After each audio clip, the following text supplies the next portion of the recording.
Can there be normativity if our mind and our thinking is a causal process? So I'm not talking about ethical normativity here, as in what is right and wrong, or good and bad. We're talking about normativity as a standard for thinking what is reasonable and not reasonable. So for instance, John McDowell, a philosopher, says that the world is a standard for our thinking, whether it's good or bad, whether it's correct, whether we're thinking right about the world, but how can a world be such a standard if it's just an internal causal process in the brain? Usually causal processes, they don't have a standard, they're not reasonable in this sense. So what's the difference when it comes to our thinking? Well, when people say that the world is a standard for our thinking, what does that mean more precisely? It's not as if the world comes knocking on the door and telling you you've been thinking wrongly. So how does it work? Well, I think it works as an internal process in our mind. We have an understanding of the world, but then we make new experiences, read something, think, etc. And we see that there's a way of thinking that is more coherent. And then we replace our old thinking with this new thinking. But that happens internally in the mind. It's not the world. The way that the world is a standard is that a more coherent theory replaces an older and less coherent theory. Still, you can ask, well, how can that be normative, or how can that be reasonable? What is the reason for replacing one with the other if it's just a causal process?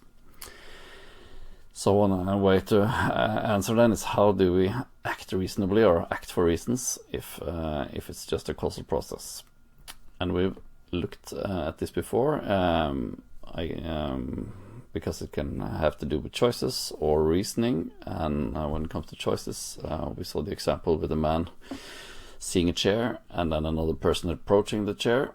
This can then activate fact memories of the possibility of sitting down or offering the chair, which again can activate desires of wanting to sit because you're tired, or wanting to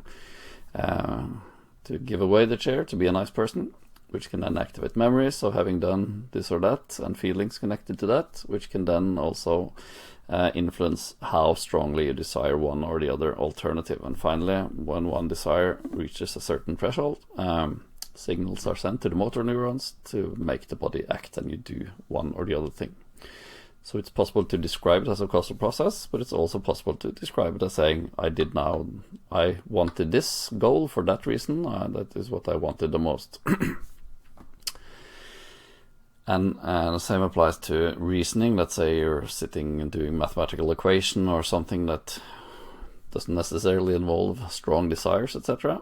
But still, it works in the same way that our brains has as a general goal that we want to find out what is true. Evolution has selected brains that care about what is true.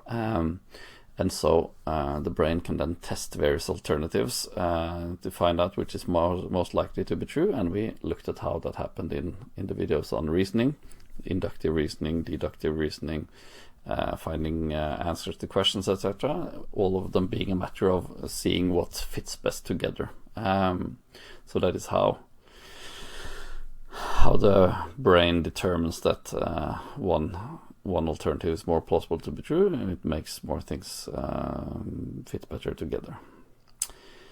So this is then how we can explain that our thinking can both be a normative process, thinking and reasoning for reasons, acting for reasons, at the same time as we can describe it as a causal process.